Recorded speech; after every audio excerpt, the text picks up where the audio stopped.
Now, so we do have some live guests. We've also got some pre-records as well this morning. And the first one is a guy that, unless you're a real geek and looked at the Tiswas credits roll that went past, you go, who's this guy? But trust me, you will know him. He's a guy called David McKellar. He's a lovely, lovely chap. And he was one of the main writers on Tiswas. So all of those ridiculous sketches, all those famous ones that you all loved, that's pretty much what he did. And he's got a heck of a comedy history as well. So here's the interview.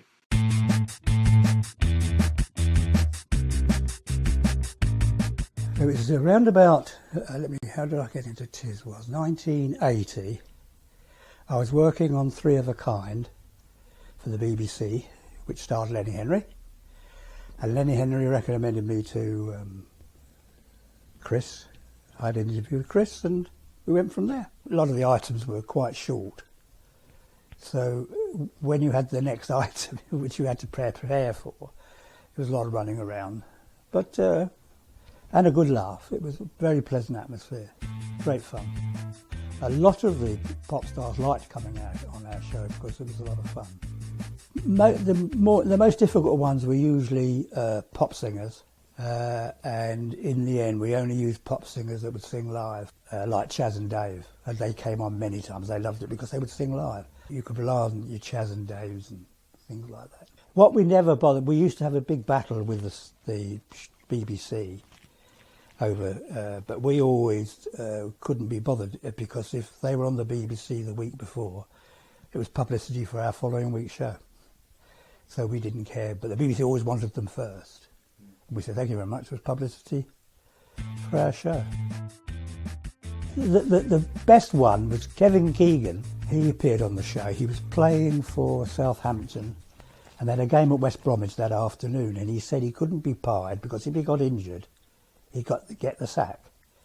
So he said, well, you got to really. He went, well, could you pie yourself? Anyway, when he came on the show, he came up to me and said, you can pie me, he said, because they'll take the stick out of me if I don't get pied. And the other one, Cliff Richard, never wanted to be pied. And he appeared on the show 3 or 4 times. And in the end, I went up to him and said, you're not appearing on the show unless you get pied. He said, well, you're not going to pie me. I said, well, pie yourself. And he did. And Lenny Henry, I didn't save his career. What he said was, I don't remember doing it, but it's nice of him to say so. I got him to use different characters instead of just doing his jokes. And so he started we created characters for him, and which he started on the show. And of course it went from, he improved a lot after that. It was kind of, because when he had This Is Your Life, he mentioned my name. I was sitting at home watching This Is Your Life and my name came, well, thank you very much, which is very nice. You don't realise, you don't realise the influence you have on people because you don't get the feedback at the time that you're actually doing something. They say thank you very much, well that's great, and all the rest of it. But you don't realise. I can understand them doing it.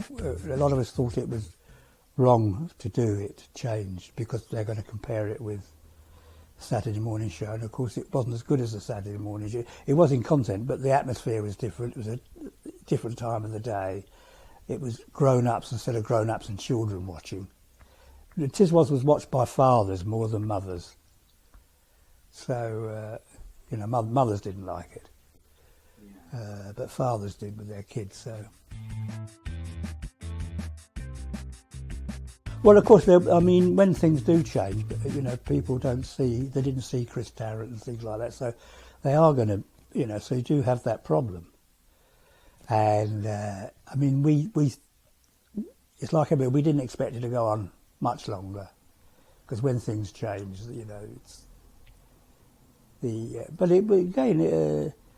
I was very pleased with what I did, and I enjoyed it, and we got good reactions. But people don't like. It's the same. You change your manager of a football club, and they go, "It's not so good as it was before," or whatever. So it's always. But okay. People are entitled to their opinion. I thought we did some very, very good stuff. I became associate producer. I was, yeah. and that was well, Glyn was the producer, so I was his number 2. We were told there wasn't going to be another Tiswas. About January, it finished in April. Lewis Rudd was in charge. He was the guy that worked, was the commissioner, and he said it was going to finish. So, and we had Big Daddy on quite a few times, and his reaction with kids was so terrific. We decided to do a show with him in the chair and entertain kids around him. We were about to do the pilot, and the day before we were to do one, he chickened out. So he did chicken. It was a shame, but I think we had in a way we had a better show because we had whoever the main guest was sat in the chair, and the best one of all, and it was his very last live show, was Eric Walker. Oh yes. His last live show was the Saturday show. Right. He was on television after that, but he died. He didn't do another live performance. And he came on. We asked him to come on. He suggested, "What restrictions are you going to put?" He said, "Give me whatever you like. I'll do whatever you want, as long as you give me the naughtiest kid in the studio to sit on my lap." And he did. He did everything we asked him to do. No, I can't do this, and I can't do that. He was absolutely a gentleman.